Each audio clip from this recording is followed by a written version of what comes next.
Hi friends, ഇന്ന് നമ്മളൊരു അടിപൊളി അച്ചാറാണ് ഉണ്ടാക്കാൻ പോകുന്നത്. ഇരുമ്പൻ പുളി ഉണക്കി അതുകൊണ്ടാണ് അച്ചാർ ഉണ്ടാക്കുന്നത്. വെള്ളത്തിലിട്ട് കുതിർത്തിയതിന് ശേഷം കട്ട് ചെയ്തെടുത്തിട്ടാണ് ഈ അച്ചാർ ഉണ്ടാക്കുന്നത്.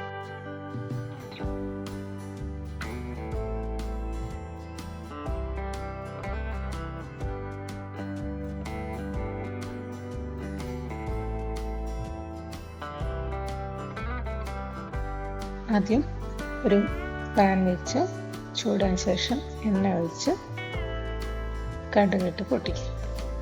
ഞാനിവിടെ വെളിച്ചെണ്ണയാണ് എടുത്തിരിക്കുന്നത്. കുറേ കാലത്തേക്ക് എടുത്ത് വെക്കാനാണെങ്കിൽ നല്ലെണ്ണ എടുക്കുന്നതായിരിക്കും നല്ലത്. ഇതിപ്പോൾ വളരെ കുറച്ച് ഉണ്ടാക്കുന്നുള്ളൂ. ഇപ്പം നമ്മൾ വെളിച്ചെണ്ണയിൽ തന്നെയാണ് ഉണ്ടാക്കുന്നത്. വെളിച്ചെണ്ണയിൽ കടുകിട്ട് അത് പൊട്ടി വരുമ്പോൾ കറിവേപ്പില കൊടുക്കാം. കറിവേപ്പില ഇട്ടതിന് ശേഷം ഇനി ഇതിലേക്ക് വെളുത്തുള്ളി, ഇഞ്ചി, പച്ചമുളക് എന്നിവ ചേർത്ത് കൊടുക്കാം. ഒരു ഗോൾഡൻ ബ്രൗൺ കളർ ആവുന്നത് വരെ വഴറ്റിയെടുക്കാം.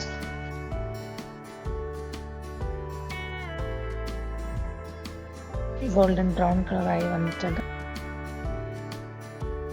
ഇനി ഇതിലേക്ക് ആവശ്യത്തിനുള്ള മുളക് പൊടി ആഡ് ചെയ്ത് കൊടുക്കാം. കുറഞ്ഞ തീയിൽ വേണം മുളക് പൊടി ആഡ് ചെയ്ത് കൊടുക്കാം, അല്ലെങ്കിൽ കരിഞ്ഞു പോവും. കരിഞ്ഞു പോയാൽ അച്ചാറിൻ്റെ കളറ് മാറിപ്പോവും.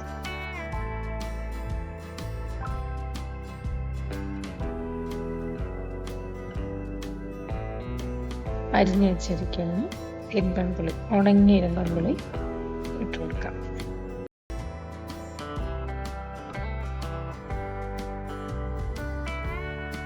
ഇരുമ്പൻ പുളി മസാല പിടിക്കുന്ന രീതിയിൽ നന്നായി ഇളക്കി യോജിപ്പിച്ച് കൊടുക്കാം.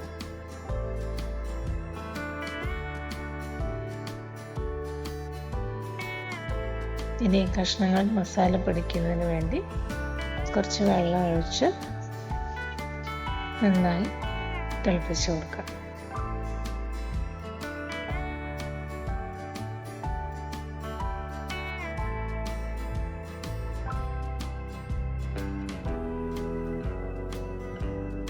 ഇനി ഒരു 1/2 ടീസ്പൂൺ കായത്തിൻ്റെ പൊടിയാണ് ഉപയോഗിച്ചിരുന്നത്.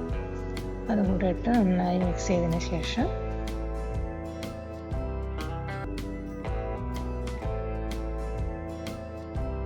കുറച്ചുകൂടെ വെള്ളം ഒഴിച്ച് നന്നായി തിളച്ച് കുറുകി വരുന്നത് വരെ വെയിറ്റ് ചെയ്യും.